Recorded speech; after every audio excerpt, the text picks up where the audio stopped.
Hi. How are you? Says I'm here. Says we're live. I'm live. It's me. Woo.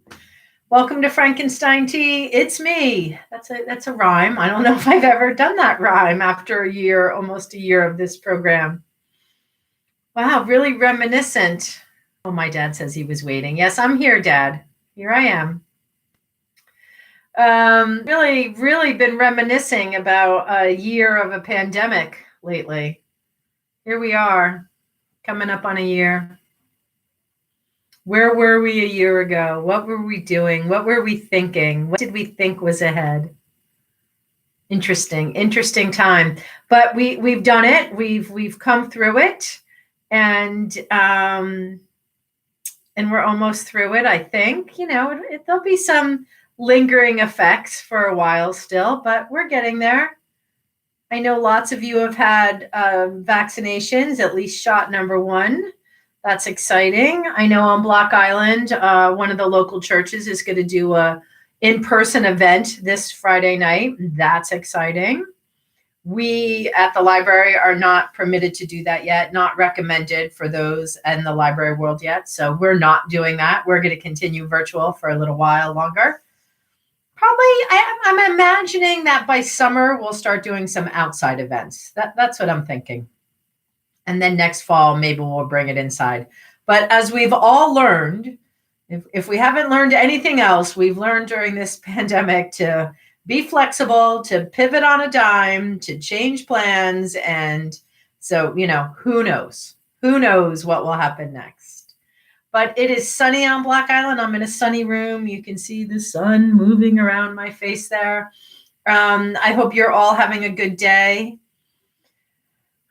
We started a project. I think we started today. We've done enough of it today, but we're cleaning out one of our storage rooms that, just gets piled up despite our very best intentions of putting like with like and not storing things, storing things properly, putting like with like and putting things where they actually go. That's not what happens. And we have to literally dig our way into that room just to start throwing things out. What a mess. So I'm exhausted. I'm tired. It was a lot. I'm too old for that crap. But we're getting there. Back at it again tomorrow. We're not going to go back at it again this afternoon. Tomorrow. When some younger folk are here. I'm going to read a story. I'm going to get to it because it's got a couple of pages to it. And I need to get done with this computer for someone to use it for the next program that we host. So let's get to our story. Frankenstein Tea is a daily short story program for adult listeners. This is an adult short story. I am Kristen with the Island Free Library, and I'm the Island Free Library Director. Welcome. I'm going to be reading from this collection of short stories, The Best American Short Stories of 2015, edited by T.C. Boyle. I am reading something by Justin, Bigos. Bigos? B-I-G-O-S. Bigos? Justin Bigos. Originally published in McSweeney's Quarterly. This short story, hold on. I don't like my machine to ding while I'm here. Okay, that's good. Okay. This short story by Justin Bigos, B-I-G-O-S, is titled Fingerprints.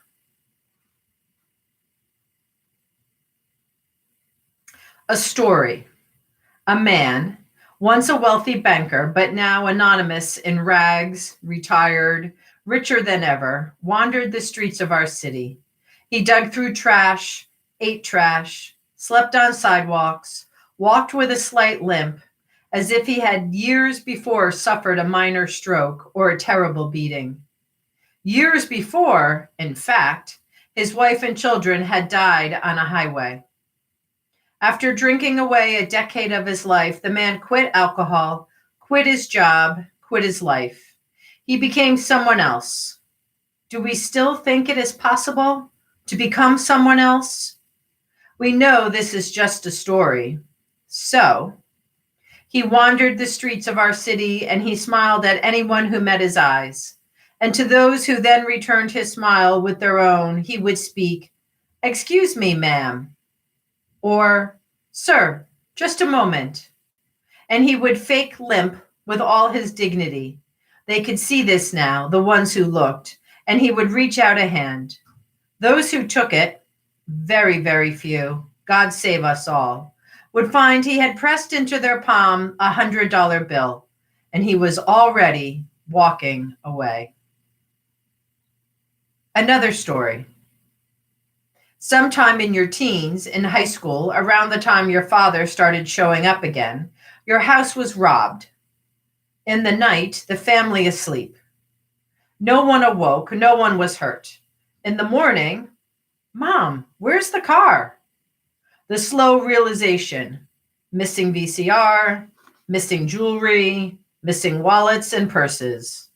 Also missing a baseball cap from your bedroom, a cabbage patch doll from your sister's. "Are you sure? Are you sure it's gone?" said your mother, your sister crying, "Why would someone steal a doll?" Your stepfather silent, raging. The police found the car a few blocks away in the projects, a man asleep, passed out, high as a kite, behind the wheel.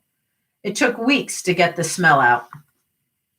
Your father didn't show up again until a few days after the robbery, sitting at the table, shaking for alcohol. "It's horrible, son. You should have an alarm system." He comes, as if by magic, only when your mother and stepfather are not home. "Just pour me one drink, son." This man you cannot say you love, cannot say you don't. He is the mystery man, the question mark. After a few weeks of his visits, always at night, the house empty, your sister asleep, he stopped showing up. The last visit, you knocked him to the ground. He limped to the door, faking it a little, maybe. It was impossible to know. And he said something deliciously cruel, but you have never been able to remember what it was. He said, "Your eyes are like two sapphires in a window in Chinatown on the kind of day that makes a man want to get down on one knee." That was the first date, your mother tells you. Talked like that for a few months, then they got married. Her second marriage, his first. Marie had introduced her to him, the Italian guy who owned the deli across the street. He had noticed her walking by one day and asked Marie who she was. On the first date, he wore about 6 gold chains around his neck, paid for everything with a fat wad of $100 bills. And he whipped out the line about the sapphires.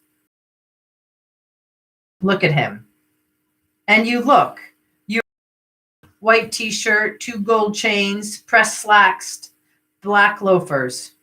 He dresses like his brothers, his friends, cooking calamari and clams casino on the deck, working at the deli all day, asking you why you want to date uncle or kissing your mother behind the ear. He has looked the same since the day you met him, when you were 4 years old. Your mother wanted at least a father for you and your sister. She got a man, 21 years older, who worshiped her, even if he eventually lost the words for it. On the first date, she tells you, I had no idea he'd been living with another woman and her daughter for almost 10 years. An entirely different family. I told him, look, you make a decision. And he left me. Next morning, there he is at the door with a suitcase, cigarette in his lips. She smiles. That fucker. You should have seen the look on his face. But she hadn't yet told him she was separated from her husband, that he had tried to kill her and was still trying to find her and his children. Like the new man she knew she would marry, she had an unshakable sense of timing. Your father at the table in jacket and tie. Have you ever seen him not in jacket and tie? Raised a Jehovah's Witness, he learned early that one must represent God as his witness, And when you knock on someone's door, it can't hurt to have pressed your slacks. He downs a glass of gin like milk. Last week, you saw him on a corner begging for change. There was a cut above one eyebrow, like a boxer's cut, swabbed with Vaseline. He smiled drunkenly at those who passed, his smile widening for those who laughed at him. He hid behind a bus stop, backpack slung over.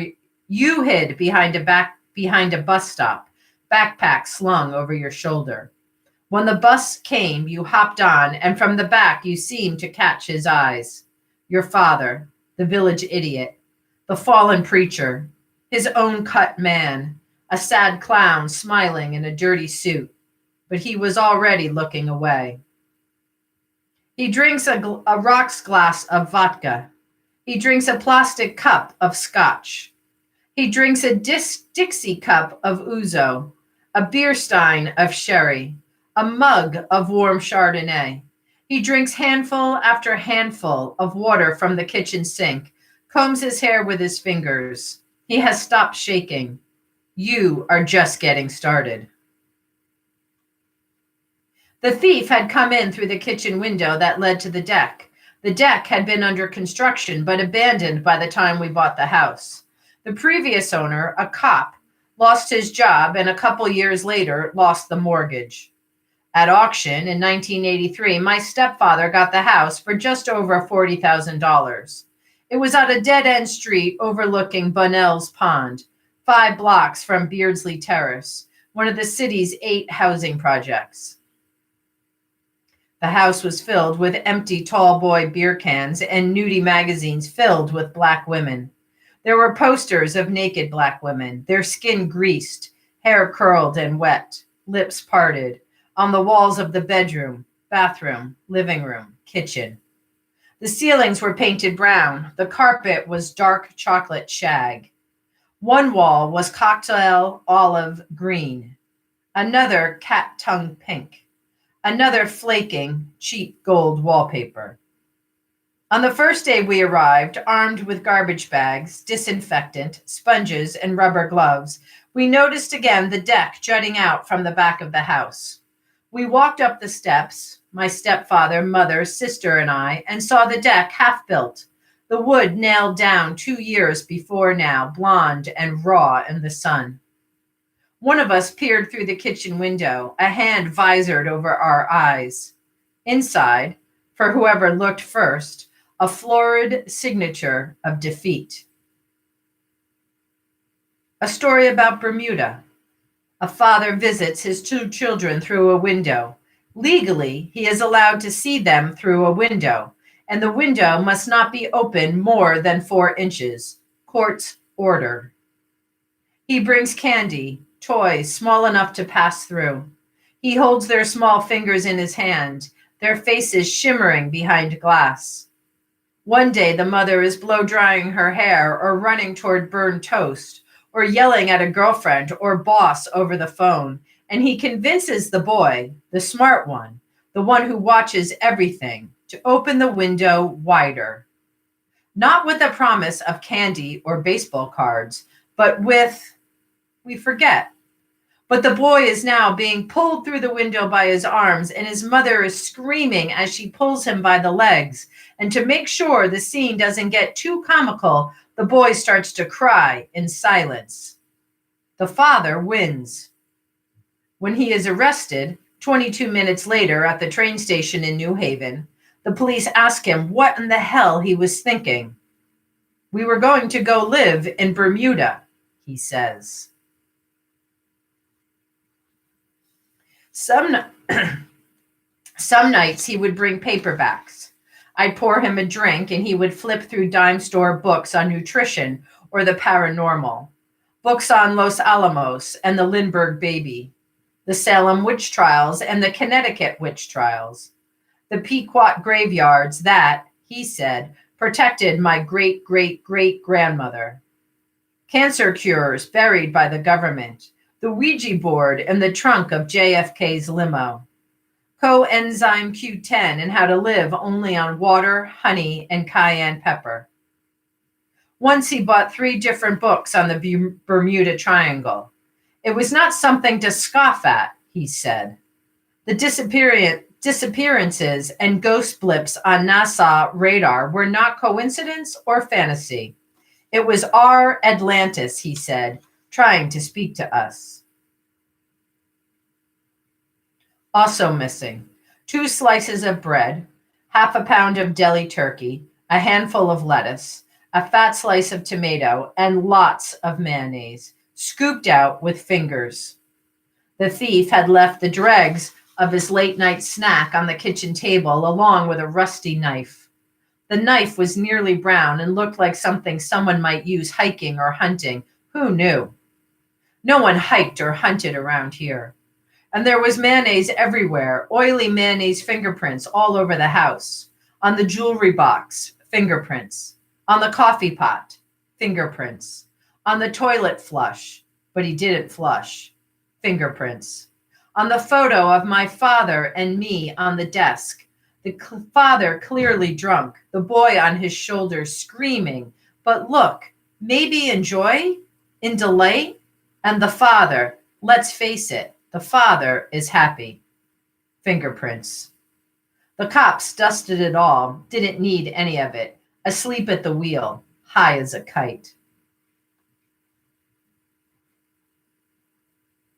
Marie is combing the green glob of jelly into her niece's hair. She holds the comb in one hand and the jelly is stuck to the palm of the other. She dabs from the glob every few seconds, whipping different parts of her niece's head, then combing until the green disappears. Her other niece is the one you like, but you can't remember her name. You sit on the floor playing a game called Connect 4. Her eyes are green, her skin brown. Her hair is braided tightly and close to her head with yellow and pink butterfly barrettes like your sister's. You beat her every time, but she doesn't seem to care. Marie makes chicken and rice for dinner. She puts you to bed on the couch, tells you your mother will be back in a few days. You think that you have never slept so high in the air. The 16th floor. You might be in the clouds, but it is too dark to see. Father Panic Village was torn down a few years ago. It was one of the remaining housing projects in Bridgeport. When my father grew up there, it was called Yellow Mill Apartments. My neighborhood, where I lived with my mother, stepfather, and sister, had once been called Whiskey Hill. It was where the Irish mobsters distilled and hid their whiskey during Prohibition. My father knew the city in a way I never would. Each street, building, and patch of grass he could describe in terms of its former self. He knew the story of Thomas Beardsley, the man who donated acres of park to the city under the condition that it never charged citizens admission. My father always sneaked us in through torn fences or secret dirt pathways off the interstate. He refused to pay dirty American money to enjoy the land that Beardsley had promised him. Beardsley's statue was once stolen when I was in grade school. Then, mysteriously, the next day, put back in its spot. This was not coincidence, my father said. In the park, we hid in places where security would not find us. We brought hot dogs and bags of whole wheat bread. He taught me how to build fires without matches. He taught me the Pequot names of plants. He ripped sassafras from the ground by its long roots, and later, in his apartment, he would boil these roots and pour me a mug of hot, unsweetened root beer. He would not allow me sugar, the white man's poison. He gave me a quarter for each apricot pit I ate. He explained the qualities of latriol, a compound of 2 sugar molecules, one of them cyanide, which detaches when, and only when, confronted with the enzymes released by cancerous cells. He gave me baggies of apricot pits to take home to my mother and sister. He drank while he drove me home, a 40-ounce bottle in a bag between his legs. He tipped his chauffeur's cap to police officers who sat studying us at red lights. Your mother tells you the story of your stepfather. Out of prison, He finds his way back east, gets a basement apartment in Brooklyn, finds a job bussing tables at a Greek joint, just something to hold him over till he figures things out, gets his head straight, talks to some guys from the old neighborhood, sees what's cooking. And a month and a half later, after having robbed 2 jewelry stores, 3 homes, and a delivery van, he's headed west again, back to California, sunny California, 1958, walking the highway with his thumb out, his broken thumb, snapped by Fat Franny, your stepfather, just a 28-year-old hood, convicted felon, about to get caught again, spend this time 12 years in prison. Fat Franny takes his thumb in his hand and snaps it, clean with indifference. Tomorrow. The rest of the money tomorrow, you fuck. Just like your old man. Your stepfather in slacks and a jacket, maybe a hat and fedora, dark brown with a black feather, with his broken thumb in the wind, just needs to get back to California. Frisco, maybe. There's that one girl made him breakfast, eggs and ham and coffee, orange juice. California orange juice. No one ever made him breakfast like that, ever. The nuns in the orphanage would have said it was a sin. California, itself a sin. The rising son of the devil and a woman in a chemise. That's what he thought it was called, a chemise, the color of peaches, cooking him breakfast after they had made love with the curtains open. But what does he do? He leaves her for New York.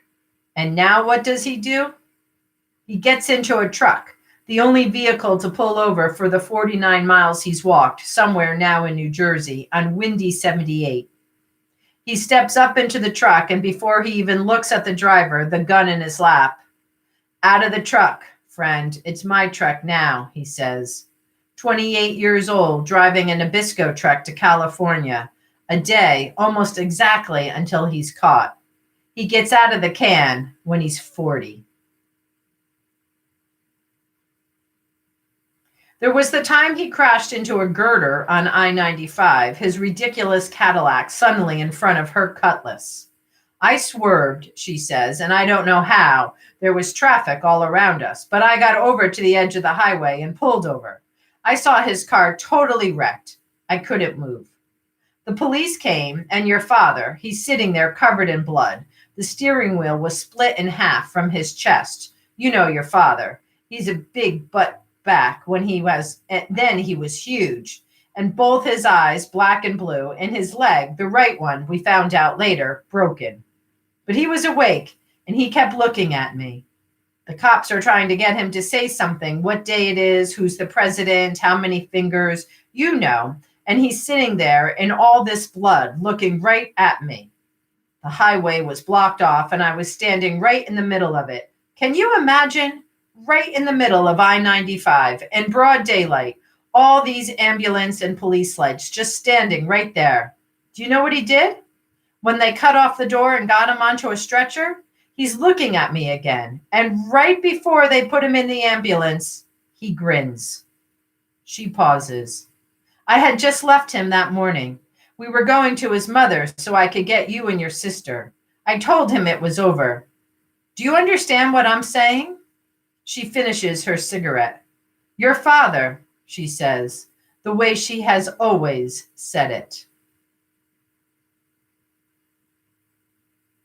A rocks glass of scotch, a plastic cup of vodka. The difference between your mother and me, he says, is my demons are real. Satan's angels. They visit me, son. Last night, he says, then stops. These angels, he says, they once walked the earth. God had already expelled Lucifer from his kingdom, and Lucifer, listen, son, bitter, angry, proud, had begun his reign on earth. He sent these angels to breed with women. The offspring were the Nephilim. They were giants, demigods. They stole land, beat their neighbors, raped their own daughters. Listen. In the beginning of the Old Testament, right there in Genesis, he says, the tale of these human demons is there for anyone who wants to see. Look around, he says. They never left. After he falls to the ground, you tower over him, and that is when he gets back up and takes off his clown nose, flattens it like a silver dollar, and slips it into a pocket of his oversized trousers, takes off his dented stovepipe hat, his enormous bow tie, wipes each cheek stippled with gray grease paint, and says something through his lips smeared white. Before he leaves, he says, "When you were a baby, I gave you a bath, but I didn't know how hot the water was. I couldn't tell your mother, explain. She just kept screaming. She was in her nurse's aide uniform. She just got home. In the ambulance, I prayed to Jehovah, first time in years. I was praying, and your skin, it looked so red, and you. I can't remember if you were still screaming. I had never bathed you before. I was your father. I was off booze, driving a cab and making good money. This is what, 1977, 1978? Jimmy Carter, your mother took me back. Maybe it was a mistake. I can still hear your voice screaming to me when we were up in the sky. The circus when you were 2 or 3, you wanted to get down, but the ride was broke. We were stuck up there for what? Over an hour? I could see the ocean and across the Sound, Long Island. I could see the whole circus below us in miniature, just like at the Barnum Museum. Do you remember? All the little tightrope walkers and clowns and weightlifters, all the wild animals, the cotton candy, the music. Then, limping toward the door, his voice slurred with whiskey, victorious in its cruelty, the last thing he ever said to me, we could see all the way to Bermuda. Over 20 years later, walking early one morning into the private country club where I tended bar, the lock on the bar's refrigerator busted, 2 empty bottles of Burgundy in the trash, the maitre d's tie slung over the bar's mirror, as if all he had wanted was to finally catch himself in the act. You dream of waking in the night or half walking or half waking or less, but there is something there. You cannot see anything except your desk, your homework from the night before, lit up a little by the streetlight outside, your pencil, your baseball cap. Then, more faintly, the television to the left, resting on a small bookshelf, a poster of Larry Bird above it, his green Converse, almost black. Out the window, the streetlight is hidden, but its light sifts through at an angle. And on the right side of your room, right in front of your bed, is a darkness. And it moves like a muscle, like a heartbeat, before you wake up. Another story, this one true. A married couple wanders the streets of the city for years. Everyone has grown used to their presence. They never ask for money. They sleep together spooning in a house made of cardboard and blankets.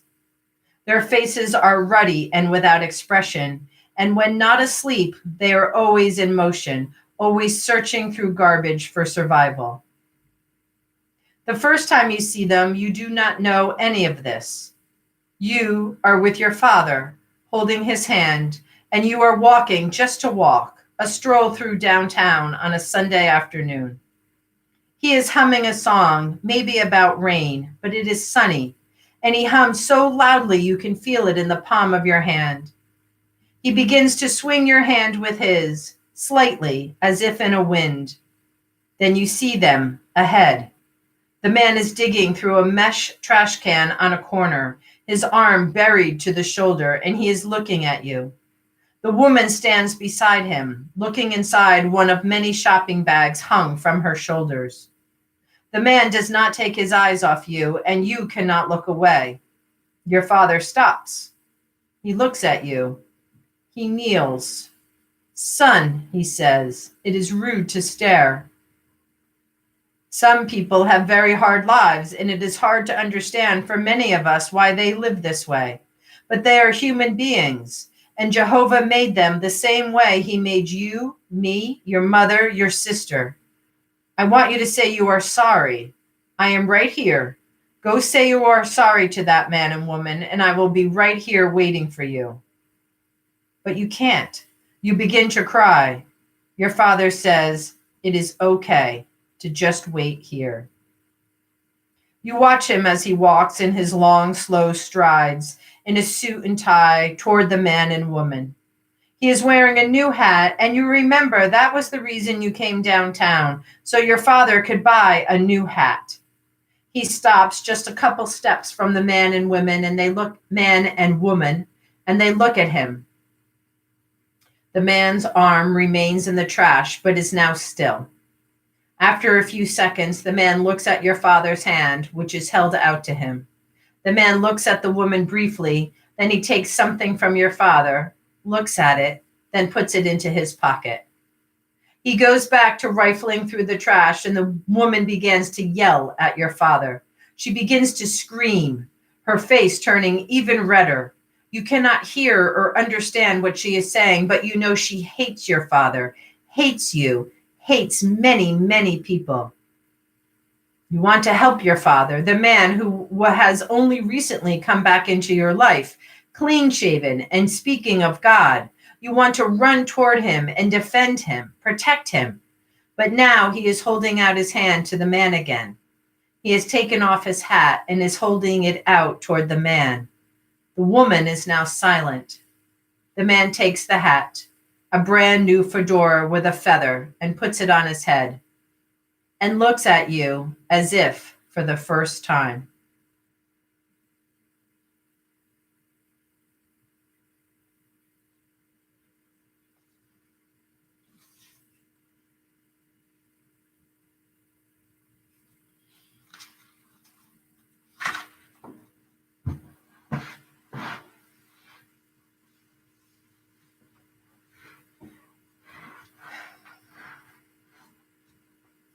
That was Fingerprints by Justin Begos, originally published in McSweeney's Quarterly.